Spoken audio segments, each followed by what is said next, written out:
शिक्षार्थियों, शिक्षा मंत्रालय भारत सरकार ने foundational literacy and numeracy mission शुरू किया है और बुनियादी स्तर पर बच्चों में साक्षरता और संख्यात्मक कौशल विकसित करने के लिए दिशा निर्देश प्रदान किए हैं। कार्यक्रम को मिशन मोड में लागू किया जाएगा।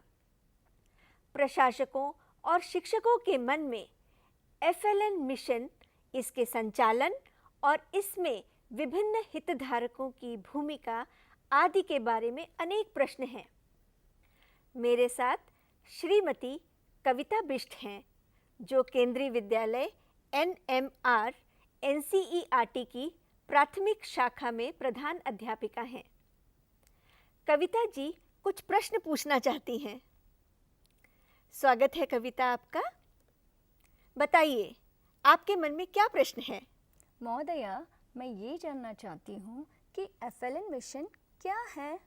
FLN मिशन 3 से 9 वर्ष के आयु के बच्चों में बुनियादी साक्षरता और संख्यात्मक कौशल विकसित करने के बारे में है। शिक्षा मंत्रालय भारत सरकार ने फाउंडेशनल लिटरेसी एंड न्यूमरेसी नाम से एक मिशन शुरू किया है और बुनियादी स्तर पर बच्चों में वांछित साक्षरता और संख्यात्मक कौशल विकसित करने के लिए दिशा निर्देश प्रदान किए हैं। तो ये बताइए, FLN मिशन का संचालन कौन करेगा? स्कूल शिक्षा और साक्षरता विभाग, शिक्षा मंत्रालय राष्ट्रीय स्तर पर इसका संचालन करेगी और इसका नेतृत्व राष्ट्रीय मिशन निदेशक करेंगे। तो इसका मतलब ये हुआ कि FLN मिशन एक राष्ट्रीय कार्यक्रम है, पर इसे कैसे लागू किया जाएगा? सभी राज्यों और केंद्र शासित प्रदेशों में 5 स्तरीय कार्यान्वयन तंत्र स्थापित किया जाएगा, जैसे राष्ट्रीय स्तर, राज्य स्तर, जिला, ब्लॉक और फिर स्कूल स्तर। इसमें NCERT, CBSE और KVS की क्या भूमिका होगी? NCERT स्कूली शिक्षा के क्षेत्र में देश की अग्रणी शैक्षिक संस्था है और यह संस्था बुनियादी साक्षरता और संख्या ज्ञान के लिए राष्ट्रीय उद्देश्य को पूर्ण करने में महत्वपूर्ण भूमिका निभाएगी।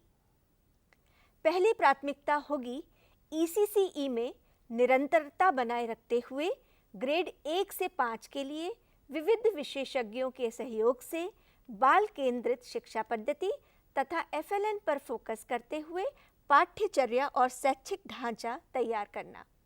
साथ ही पाठ्यक्रम, कक्षा सामग्री, शिक्षक प्रशिक्षण और सीखने के प्रतिफलों पर भी जोर दिया जाएगा।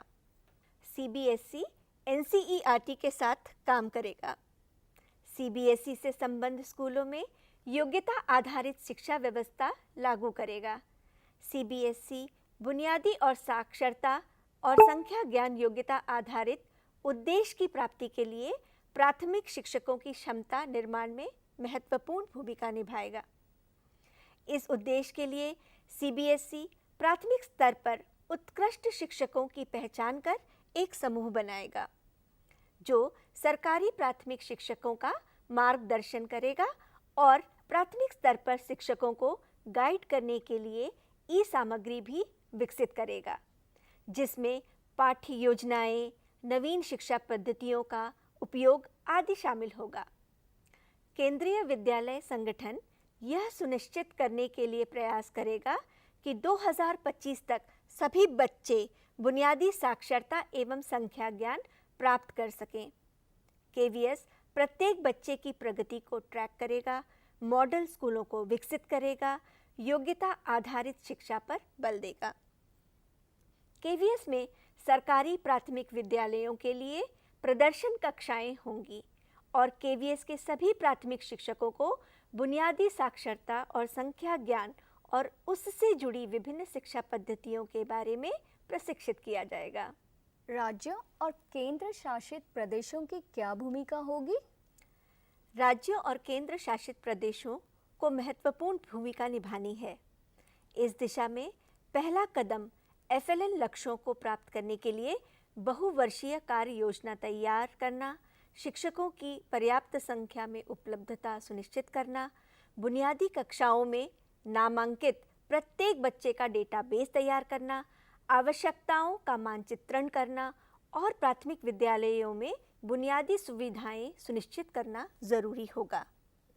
इन सभी बातों के अलावा राज्यों और केंद्र शासित प्रदेशों को बच्चों को समय पर पाठ्यपुस्तकें और वर्दी उपलब्ध कराना है, वित्तीय अनुमान तैयार करना है, शिक्षकों को अकादमिक सहायता प्रदान करने के लिए सलाहकारों के एक समूह की पहचान करने की भी आवश्यकता होगी।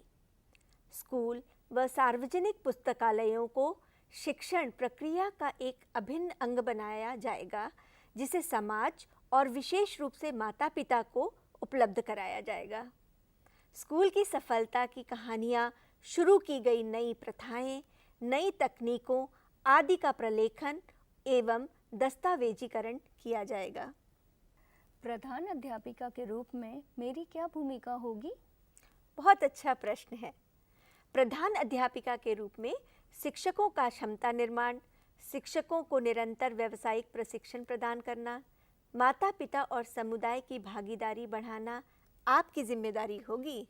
एफएलएन मिशन के कार्यान्वयन में और किस किस की भूमिका है? SCERT, diet, BRC, CRC, NGO, SMC, समुदाय और माता पिता, स्वयंसेवक और निजी स्कूल जैसे कई अन्य हैं जिसकी एफएलएन मिशन के कार्यान्वयन में महत्वपूर्ण भूमिका है। आप मॉड्यूल को पढ़कर यह समझने का प्रयास कर सकते हैं कि एफएलएन मिशन के लक्ष्यों और उद्देश्यों को प्राप्त करने में आप और आपके शिक्षकों की क्या भूमिका हो सकती है। मुझे आशा है कि आपके प्रश्नों का समाधान हो गया होगा। हाँ महोदया, धन्यवाद। धन्यवाद।